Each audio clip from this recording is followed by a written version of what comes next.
El día de hoy vamos a hablar de escleritis y epiescleritis, que son dos entidades que están ligadas entre sí, pero pues cuando uno lee, todos los autores concuerdan que hay que separarlas como dos enfermedades diferentes, que a pesar de que una afecta a la misma estructura, hay que separarlas pues para entenderlas bien. Y adicionalmente, casi yo en lo personal, nunca las tengo en cuenta, seguramente pues porque no conocía muy bien las diferencias entre ambas y pues cómo hacer su diagnóstico. Este es el contenido que vamos a hablar durante la charla. Entonces vamos a empezar con la embriología. Entonces la esclera tiene origen en la cresta neural y en el mesodermo. En la quinta semana de gestación hay una diferenciación del EPR hacia la esclera.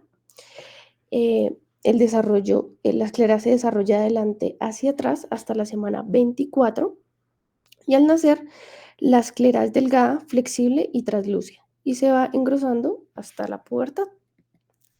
En cuanto a la anatomía, la esclera es una estructura laxa, resistente, que está debajo de la cápsula de Tenon, que está compuesta por haces de colágeno, fibroblastos y vasos sanguíneos. Su función principal es proteger y darle forma al globo ocular. Está iniciada desde el limbo y termina en la parte posterior, en la dura madre, con el nervio óptico. Cubre aproximadamente el 90% de la parte externa del ojo. Y la superficie externa de la esclera está cubierta por la epiesclera, la cual es una delgada capa de tejido elástico fino, que básicamente pues su función es sostener los vasos sanguíneos que le dará la nutrición a la esclera. Entonces la esclera tiene diferentes grosores dependiendo de dónde la estemos analizando. Y pues esto va a ser importante cuando estemos en cirugía. Entonces, a nivel de la inserción de los músculos rectos, se conoce que el grosor es de aproximadamente 0.3 milímetros, ahí es donde es más delgada.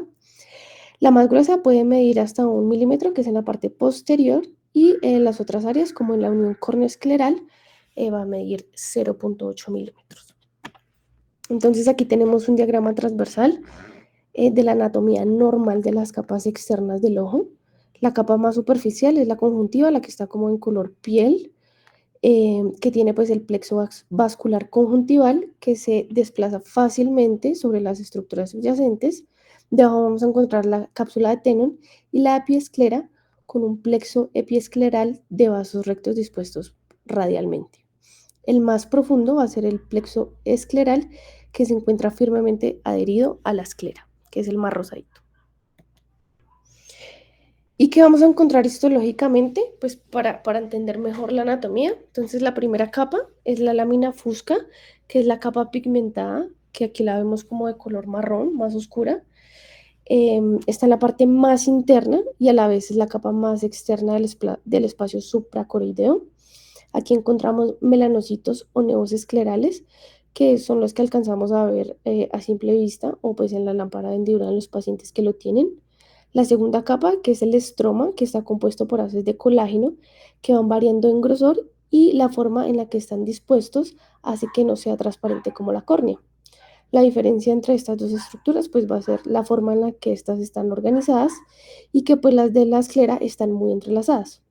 También encontramos fibroblastos y sustancias fundamentales secretadas por los mismos, como son los protoglicanos y las glicoproteínas. Y por último, la epiesclera, que es la capa más externa, que su función es facilitar el deslizamiento del globo ocular con las estructuras vecinas. Tiene una función como de membrana sinovial y además tiene muchos vasos que están dispuestos en dos plexos, superficial y profundo, que son importantes para entender la fisiopatología de estas enfermedades. Continuando con datos de la anatomía, en cuanto a la irrigación, en la imagen de la izquierda vemos los plexos superficiales y profundos que están arriba y abajo. La diferencia con la conjuntiva es que pues la conjuntiva tiene vasos linfáticos. Adicionalmente, la esclera en la imagen de la derecha tiene unos canales que son los canales emisarios, que hay tres tipos: los anteriores, los medios y los posteriores.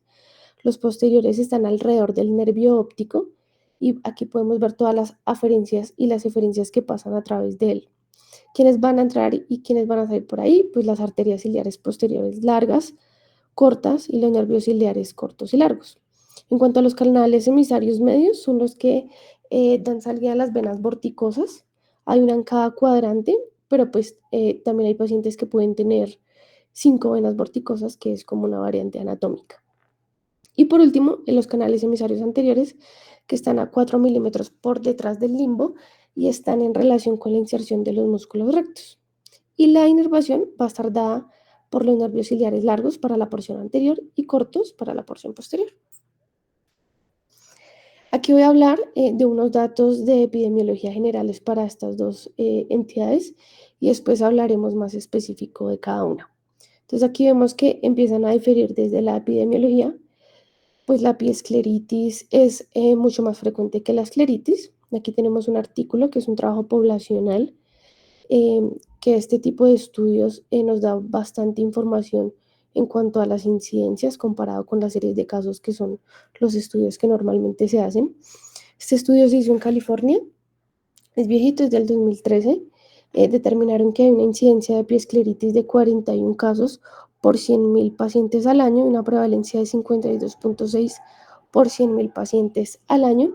Y si se compara con la escleritis, nos damos cuenta que es mucho más frecuente, pues la incidencia de la escleritis es de 3.4 por 100.000 personas al año, con una prevalencia de 5.2 por 100.000 personas al año.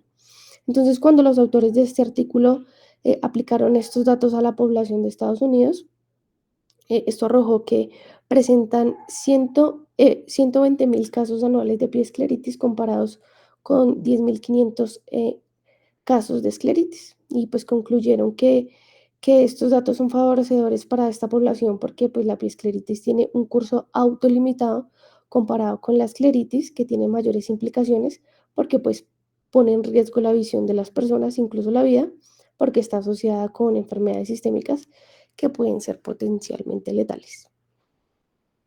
Aquí tenemos otro estudio que quiere determinar la incidencia, prevalencia y las características clínicas de la epiescleritis y escleritis en Australia. Este ya fue un estudio longitudinal retrospectivo que recogió pacientes entre noviembre del 2014 y octubre del 2015.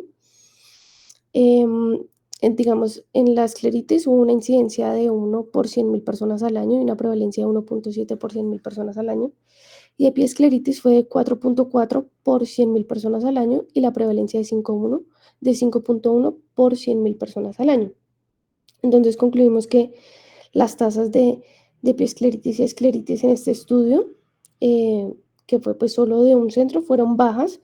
Sin embargo, la epiescleritis fue mayor y fue generalmente benigna, mientras que la escleritis presentó un aumento en las complicaciones oculares y en la enfermedad sistémica, que estuvo relacionado en un 44% con uveitis anterior y con hipertensión ocular.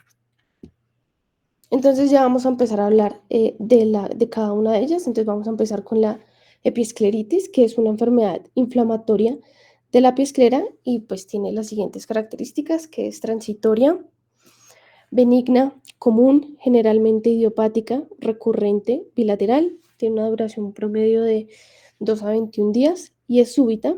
Y al ser autolimitada, los pacientes no consultan o se confunden con otras entidades. Hablando de datos epidemiológicos ya específicos de esta enfermedad, es mucho más común en mujeres y explica el 70% de los casos de piescleritis. También es más que todo común en adultos jóvenes en edad media, muy rara en niños menores de 5 años. Tiene asociación con enfermedades sistémicas en menos de un tercio de los casos, pues que esto es muy favorecedor para los pacientes. También afecta las zonas interpalpebres expuestas, cursa con enrojecimiento ocular los pacientes no saben definir si lo que sienten es como una molestia o un dolor ocular. En cuanto a la etiología, puede estar asociada a enfermedades sistémicas, como lo había dicho anteriormente, pero pues no es tanto como la escleritis. Puede estar asociada a enfermedades vasculares del colágeno, como el síndrome de Sjögren, la artritis reumatoide, la enfermedad de Crohn, la colitis ulcerosa, el lupus, la artritis reactiva. Las vasculitis, más que todo las ANCAs positivas, como la poliarteritis nodosa, el síndrome de Stroke-Weber, enfermedades dermatológicas como la rosácea, la gota, enfermedades neoplásicas como la leucemia de células T, el linfoma Hodgkin, lesiones químicas que son factores desencadenantes como cuerpos extraños, bacterias, micobacterias, como el treponema, hasta el chikungunya lo puede causar, y medicamentos como el topiramato y los bifosfonatos. En cuanto a la fisiopatología, pues está claro que no hay una causa 100% identificada, sin embargo hay factores de riesgo, como lo vimos anteriormente, como ser mujer. Adicionalmente, un subgrupo de pacientes pues tendrá una enfermedad sistémica asociada. Entonces, ¿qué es lo que pasa? Ocurre una inflamación no granulomatosa de la red vascular epiescleral, del plexo superficial. Hay una activación de las células inmunitarias como los leucocitos y los macrófagos. Estos van a liberar sustancias inflamatorias que generan vasodilatación, aumento de la permeabilidad y migración de más células que puedan perpetuar el cuadro de algunos casos, porque esta identidad es de curso autolimitado. Aquí tenemos una clasificación clínica de la epiescleritis que se puede dividir en nodular, que esta se presenta con un área elevada y discreta del tejido epiescleral inflamado, ocurre aproximadamente en un 25%, y la simple, que se presenta como una congestión vascular en ausencia de un nódulo evidente, esta es mucho más común, presentándose en un 75%, es decir, de 4 pacientes, 3 tienen, tienen esta enfermedad. A su vez, evidencia sectorial, que quiere decir que solo se afecta una parte y ocurre en un 67%, y difusa, que afecta a los 360 grados del ojo y es menos común en un 33%. Recordemos que se asocian con enfermedades sistémicas en menos de un tercio en caso de la presentación nodular, mientras que en la simple tiene pues una menor asociación sistémica, y cuando lo hace generalmente son con vasculitis ANCAS positivas. Entonces aquí vamos a empezar a hablar de cada una. Entonces está la presentación que más puede recurrir, que es la escleritis simple, en la que más puede recurrir en el tiempo, hasta en un 60% de los casos, pero con cada episodio en el que se recurre va a resolver ligeramente más rápido. Dentro de sus manifestaciones clínicas, lo primero es que el curso de la enfermedad es bastante rápido y aparece en las primeras 24 horas y va disminuyendo a lo largo del curso pues, de la enfermedad. Entonces el paciente puede cursar asintomático, solo con la rojez, sin síntomas adicionales, o la sensación de cuerpo extraño y fotofobia. El ojo rojo puede presentarse en forma sectorial, como lo vemos en la imagen de la derecha, en la imagen de la izquierda, perdón, o difusa, como lo vemos en la imagen de la derecha, que va a afectar el 360 grados del ojo. La agudeza visual es normal y puede o no acompañarse de equimosis y rara vez de uveitis anterior. La siguiente forma clínica es la nodular, que es la menos frecuente, es similar en la sintomatología a la anterior, a la simple. ¿Qué diferencias tenemos con la escleritis simple? Pues su instalación es menos brusca, aquí el inicio es más insidioso y su evolución es más prolongada. Puede haber reacción en la cámara anterior, que pues no es habitual y más o menos se va a presentar en un 10% de los casos. Y si hay varios episodios, los vasos se pueden mostrar dilatados permanentemente cuando ya pues el cuadro resolvió por completo. Hay algunos reportes de caso que sugieren que hay un vínculo con los bifosfonatos, como el pamindronato y el risendronato, con la presentación de epiescleritis. Sin embargo, no se ha establecido pues una relación clara de causa y efecto, y pues esto es menor a un 1%. Recordemos que estos medicamentos se dan en los pacientes que tienen osteoporosis y osteogénesis imperfecta, y también en el topiramato. ¿Cómo hacemos el diagnóstico de esta entidad? Pues con una buena historia clínica y un examen físico completo, no se necesita nada más. Sin embargo, dentro del examen físico nos podemos ayudar con la fenilefrina para confirmar el diagnóstico. Entonces, cuando se aplica la fenilefrina a una concentración del 2.5, este medicamento va a ser suficiente para hacer vasoconstricción de los vasos conjuntivales únicamente. Entonces, si queremos hacer la diferenciación entre conjuntivitis y epiescleritis, esta concentración del 2.5 nos va a ayudar a hacer el diagnóstico. Si se blanquea el ojo, eso nos dice que los vasos comprometidos son los conjuntivales. Si fueran epiesclerales, los vasos del plexo superficial no se van a blanquear, lo que sí va a ocurrir a concentraciones al 10%, y eso nos va a ayudar. Es una ayuda pues bastante costo efectiva para pues ayudarnos a hacer el diagnóstico. En cuanto a los laboratorios, no se requiere ninguno para hacer el diagnóstico, sin embargo, como lo dijimos, puede haber una ligera asociación con enfermedades sistémicas y se recomienda hacerlo únicamente después de 2 o más episodios de piescleritis. Y pues los podemos estudiar con los laboratorios que están en las tablas. Entonces, si por ejemplo nos llega un paciente que lo sospechamos y queremos remitirlo o confirmar pues que tenga un diagnóstico de alguna enfermedad sistémica, entonces le vamos a pedir todos los reactantes de fase aguda, como el hemograma, el BCG, PCR, descartar artritis reumatoide con el factor reumatoideo, el antígeno anticitrulina, que es más específico para el ácido úrico, BRL y FTABS pues para infecciones, tuberculina y una radiografía de tórax para descartar tuberculosis y sarcoidosis. ¿Cuáles son los diagnósticos diferenciales de esta enfermedad? La conjuntivitis, y pues para esto nos vamos a ayudar con la fenilefrina al 2.5. La escleritis, que para eso también nos va a ayudar la prueba de fenilefrina al 10%. Y si no hay pues blanqueamiento de los vasos, vamos a pensar que está comprometido el plexo profundo y pues evidentemente va a ser escleritis. La uveitis, porque pues es causa de ojo rojo, el ojo rojo asociado a lentes de contacto, iritis, glaucoma de ángulo abierto y bueno, entidades que se presenten agudamente con ojo rojo. En cuanto al tratamiento, se le va a dar únicamente si está realmente sintomático. En los pacientes que no tienen síntomas no es necesario ofrecerle, pues no va a alterar el curso de la enfermedad y pues se debe quedar claro que esta patología es de resolución espontánea. En cambio, si el paciente tiene sensación de cuerpo extraño, fotofobia, pues se amerita el inicio de tratamiento farmacológico. Entonces, si el paciente tiene síntomas leves, se le puede no dar tratamiento o colocarle lubricante ocular 4 a 6 veces al día, idealmente sin preservantes, que lo coloquen en la nevera para que las gotas estén frías y se pueda ayudar con compresas de agua fría. Si ya el paciente tiene síntomas moderados a severos, se le puede, le podemos colocar AINES tópicos 2 o 3 veces al día, pues dependiendo de la molécula que escojamos. Si estos pacientes siguen sintomáticos a pesar del uso de los lubricantes y los AINES, vamos a empezar con esteroides tópicos. Y si los pacientes ya no siguen sintomáticos a pesar del uso de los esteroides tópicos, vamos a colocar esteroides y AINES orales.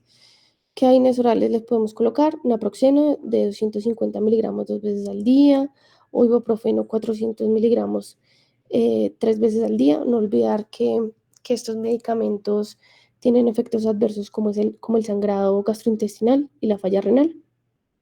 Y prednisolona de 0.50 a 0.75 kilogramo peso.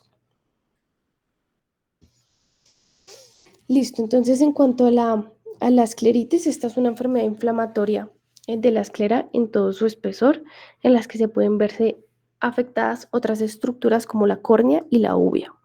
Esta entidad está asociada a una enfermedad sistémica en un 50% de los casos, es decir, 1 de cada 2 pacientes tiene una enfermedad de base y es el ojo el que puede ser una ventana de la manifestación de la misma, pues muchas veces es la primera manifestación de esta entidad.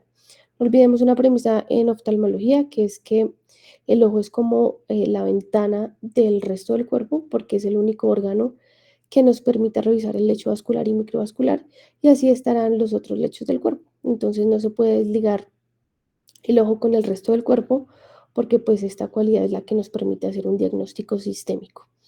En cuanto a los datos de epidemiología propios de esta entidad, es más común en pacientes que están en la cuarta y sexta década de la vida, mujeres, el 40% se presenta de forma bilateral y esta forma se asocia más que todo a enfermedades sistémicas, no hay predilección por raza, la etiología infecciosa es más común en hombres, el 30% requieren esteroides a dosis altas o inmunomoduladores. Nos tiene que quedar claro que no se ha establecido una causa clara, pero puede ser generada en 4 escenarios grandes que son pues la autoinmunidad, la infección idiopática y la quirúrgica, que generalmente está asociada a cirugía de resección de pterígeo, donde utilizaron mitomicina C o radiación beta, porque pues esta va a generar placas calcificadas y necrosis de la esclera, y adicionalmente pues 2 o más procedimientos quirúrgicos nos van a dar el riesgo de escleritis. Antes la idiopática era la más común por la falta pues de la tecnología y de mayores accesos a la salud, y el poder pues de estudiar más a estos pacientes hace que hoy en día pues la etiología más común sea la autoinmune. Entonces las enfermedades asociadas al tejido conectivo, pues la artritis reumatoide reactiva, el lupus. En cuanto a las vasculitis sistémicas, lo que siempre les he dicho, las vasculitis ANCA positivo, que son la granulomatosis con poliangiitis, la poliangiitis microscópica, la eosinofílica, que es la del síndrome de Churg-Strauss. Y las infecciones más frecuentes, pues es la sífilis y la tuberculosis. Igualmente, la fisiopatología aún no está establecida, tan clara, pero pues su frecuente asociación con enfermedades sistémicas se cree que es por el alto contenido de colágeno que puede confundir al cuerpo en todas esas enfermedades que atacan pues el colágeno, pero también están presentes en las vasculitis, por eso pues no nos queda tan claro. Lo que sabemos es que hay una invasión de neutrófilos en la pared de los vasos que nos va a llevar a una oclusión trombótica de estos, va a generar una respuesta inflamatoria clínica, lo que va a generar pues una vasculitis y nos va a generar después una zona de necrosis y los depósitos de complejos inmunes. Estas manifestaciones clínicas son generales porque después vamos a ver la clasificación de la escleritis y pues estas pueden variar. El compromiso puede ser uni, bi o alternante, puede haber compromiso primero de un ojo y luego del otro. Sin duda, el síntoma central será el ojo rojo, violáceo. Todos los artículos son enfáticos en mencionar que los pacientes que se sospeche escleritis deben examinarse con la luz del día en un consultorio bien iluminado. Si se puede, pues ojalá con luz externa, no con la luz blanca del consultorio, para ver el color violáceo de verdad. Estará acompañado de un dolor ocular franco, que a veces es manejado que a veces es manejado más como una molestia, pero aquí es de verdad definitivamente un dolor. Puede presentar fotofobia y epífora, y en algunos casos la agudeza visual puede estar disminuida. Entonces tenemos esta clasificación anatómica que se va a dividir en anterior y posterior dependiendo del segmento que esté comprometido. Vamos a hablar de anterior a los músculos rectos y posterior a los músculos rectos. Y a su vez, la anterior se va a dividir en difusa, que es la más frecuente, nodular y necrotizante.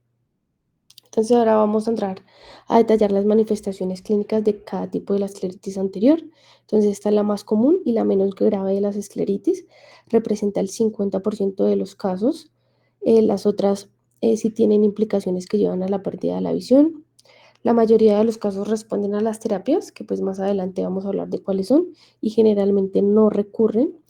Tiene un inicio insidioso, tiene un compromiso vascular tanto superficial como profundo y difuso alrededor de los 360, con la coloración violácea clásica, pero también se ha descrito que puede ser azulada o asalmonada y generalmente no tiene un compromiso de la agudeza visual y está asociada a artritis reumatoide en un 50% de los casos.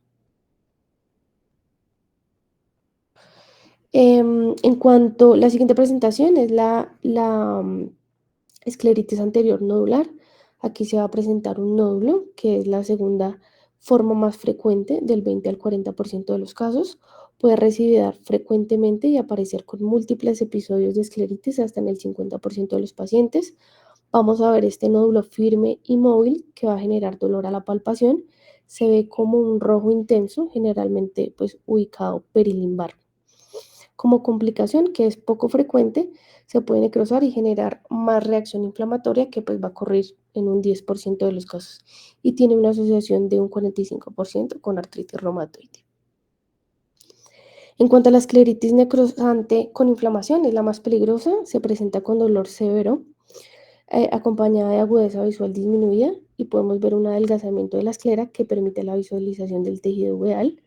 La perforación es rara a pesar de que el riesgo existe, generalmente es bilateral y tiene evolución mucho más rápida. Está asociada a vasculitis ANCA positivos, que ya las hemos mencionado, y puede haber complicaciones como como la uveitis, el glaucoma, por inflamación del trabéculo y la queratitis ulcerativa. Y esta última, de las escleritis anteriores, es la escleritis necrosante sin inflamación, también llamada escleromalacia perforante. Esta forma está relacionada más que todo con enfermedades sistémicas de larga data, particularmente en pacientes que tienen artritis reumatoide, con el diagnóstico en pacientes ya con muchos años de tener esta enfermedad. También en pacientes con vasculitis, pero pues tiene más asociación con la artritis reumatoide. Estos pacientes van a consultar por cambios en la visión que no están asociados con la inflamación, sino con el astigmatismo que produce la escleromalacia. Y pues bueno, en la primera imagen, en la de la izquierda, en la A, podemos ver la progresión del adelgazamiento de la esclera. En la B, que es la de la derecha, podemos ver un parche necrótico asintomático. em, y en la C, ya una grave exposición de la uvea subyacente. Ya el último tipo es la escleritis posterior, que es mucho más difícil de identificar y requiere un alto como índice de sospecha. Ella no tiene tanta asociación a enfermedades sistémicas, pero pone en riesgo la visión.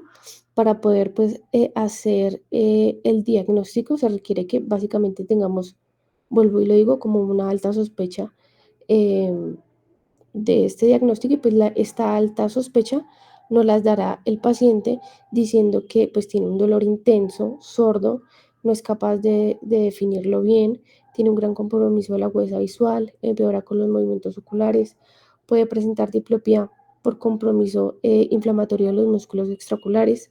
Adicionalmente al fondo de ojo podemos ver desprendimientos de retina, edema del disco, de la mácula, pliegues coroideos como lo vemos en la imagen de la derecha. Para el diagnóstico sí se requiere una sospecha y ayuda diagnóstica, que es una ecografía ocular, que pues nos dará un signo patognomónico, que es el signo de la T, que es el que se muestra al lado izquierdo con la flecha amarilla, que es ese líquido que está en el espacio subtenoniano. Y pues adicionalmente cambios en el fondo de ojo que ya mencioné.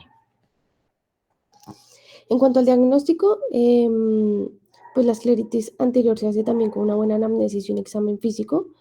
Y la posterior, pues lo que les decía, se debe tener un alto índice de sospecha, igual que una buena historia clínica y anamnesis. Y aquí pues sí debemos recordar realizar una buena revisión por sistemas, porque pues no olvidemos que esta patología está muy relacionada con enfermedades sistémicas. En cuanto a los estudios adicionales, los pacientes que tienen episodios a repetición se van obviamente a remitir al reumatólogo por su alta asociación con enfermedades sistémicas desde un inicio. Los paraclínicos que vamos a pedir son los mismos que ya había mencionado anteriormente en la piescleritis, los laboratorios que nos van a decir los reactantes de fase aguda, el hemograma, BSG, PCR, los ANCAS, los ANAS para el diagnóstico del lupus, el factor reumatoideo, el anti-CCP para la artritis reumatoide, el complemento, una radiografía de tórax y descartar infecciones con PDRL. Ya haciendo el diagnóstico vamos a definir dónde vamos a tratar al paciente, si en la casa o en el hospital. Entonces en la casa vamos a tratar a los pacientes con escleritis anterior nodular y difusa, teniendo en cuenta las condiciones sociales y económicas para que puedan tener una buena adherencia al tratamiento y pues a su salud. Mientras que los pacientes que requieren manejo hospitalario serán los que tienen las presentaciones pues más severas, que son las necrotizantes anteriores y la posterior, o que tengan escleritis en un ojo único. Pues no olvidemos que las condiciones socioeconómicas son condiciones de hospitalización en nuestro país. Y siempre pues hacer un seguimiento estrecho y una valoración con reumatología. El tratamiento tópico generalmente se queda corto para esta enfermedad, entonces serán orales y la terapia biológica será inyectada. Entonces empezamos con los AINES, que son buenos para el control del dolor y de la inflamación. y pues el curso de estos medicamentos será dependiendo del curso de la enfermedad. Se puede usar por semanas, meses o años, pero pues no olvidemos los efectos adversos como el sangrado gastrointestinal y la falla renal.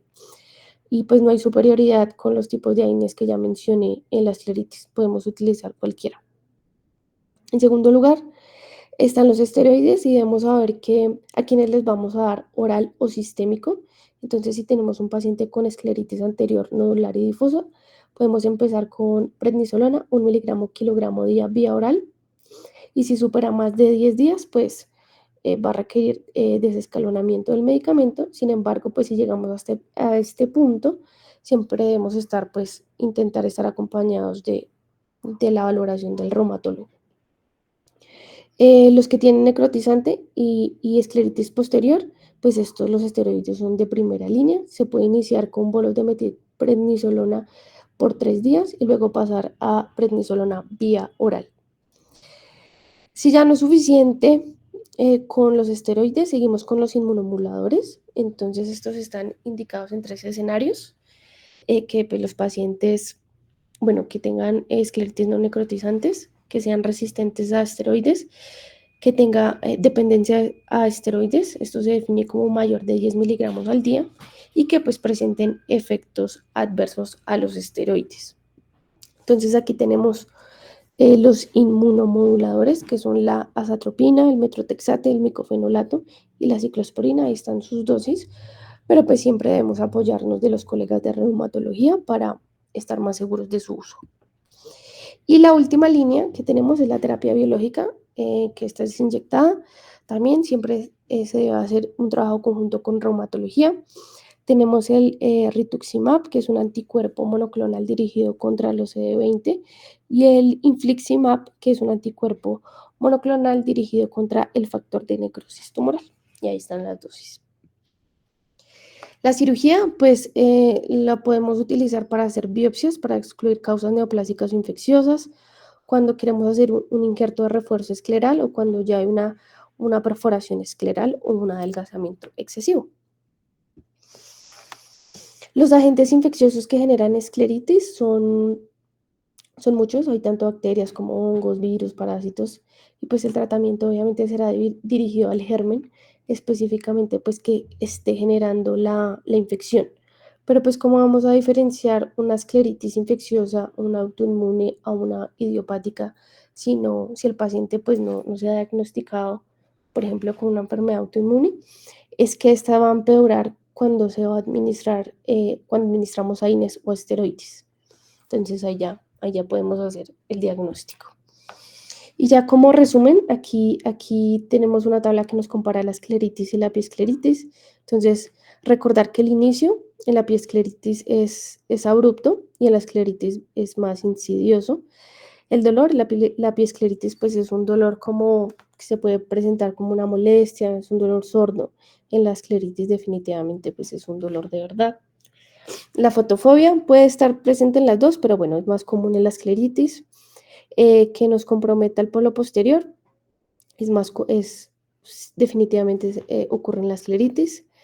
Que lo podemos diferenciar con las gotas de fenilefrina, pues sabemos que dependiendo de la concentración vamos a descartar episcleritis o escleritis.